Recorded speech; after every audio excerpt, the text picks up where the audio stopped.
నేను ప్రత్యేకంగా వేరే చెప్పక్కర్లేదు. అలాగే ఆ ప్రక్కన చావా పేరేంటంటే సులోచన గారు, చావా సులోచన గారు ఇప్పటి వరకు మనకు కవుల యొక్క గీతాలను వినిపించినటువంటి భూదేవి గారు, వారి గాన లహరిలో ఈ వేదిక కంపించిపోతుంది ఇప్పటికీ.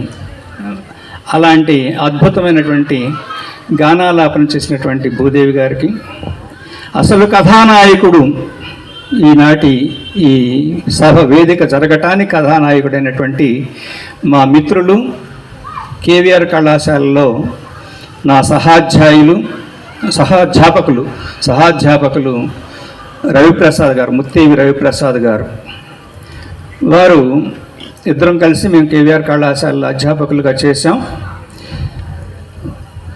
దాదాపు 3 దశాబ్దాల క్రితమే 30 సంవత్సరాల క్రితమే ఈ గుడిమెట్టకు వచ్చి మసీదు దిబ్బ ఉంది గట్టు దగ్గర, మసీదు దిబ్బ కంపంలోకి వెళ్ళి ఆ శాసనాలను శిథిలాలను చూసి ఆ గుడులు దర్శించి, గుడిమెట్ట గుడులన్నిటిని దర్శించి ఇక్కడున్న చరిత్రనంతటిని యూజీసీ మైనర్ రీసెర్చ్ ప్రాజెక్ట్ అంటారు. యూనివర్సిటీ గ్రాంట్స్ కమిషన్ వారికి మైనర్ రీసెర్చ్ ప్రాజెక్ట్ కింద ఒక థీసిస్ డిసర్టేషన్ సబ్మిట్ చేశారు. అన్ని శాసనాల ఆధారంగా పరిశోధన చేసి ఈ చరిత్రను రాయటం జరిగింది. ఆయన ఆవేదన కూడా ఆ పుస్తకంలో కనిపిస్తుంది కనుక ఇప్పుడు ఆవిష్కరణ జరగాలి. ముందు ఆయన ఎంత తంటాలు పడింది ఏమిటి అనేది తర్వాత మాట్లాడుకుందాం. ముందుగా ఆ గుడిమెట్ట శిథిలాలలో దొరికినటువంటి ఆధారాలు, ఆయన సేకరణల గురించిన పుస్తకాన్ని గుడిమెట్ట శిథిలాలలో తెలుగు సంస్కృతి అనే పేరుతో ఆవిష్కరణ సిద్ధమైంది.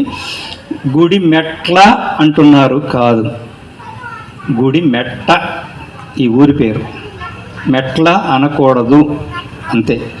గుడి మెట్లు ఉంటాయి కాబట్టి మెట్లనే మాట్లాడుతున్నారు. గుడి మెట్ట అంటే మెట్ట మీద ఎత్తైన ప్రాంతం మీద ఉన్నటువంటి గుడులు కలిగినది అని అర్థం. ఇదంతా చాలా ఎత్తైన కొండల ప్రాంతం, చాలా ఎత్తైన ప్రాంతం. ఆ ఎత్తైన ప్రాంతం మీద ఉన్నటువంటి గుడులు కలిగింది కాబట్టి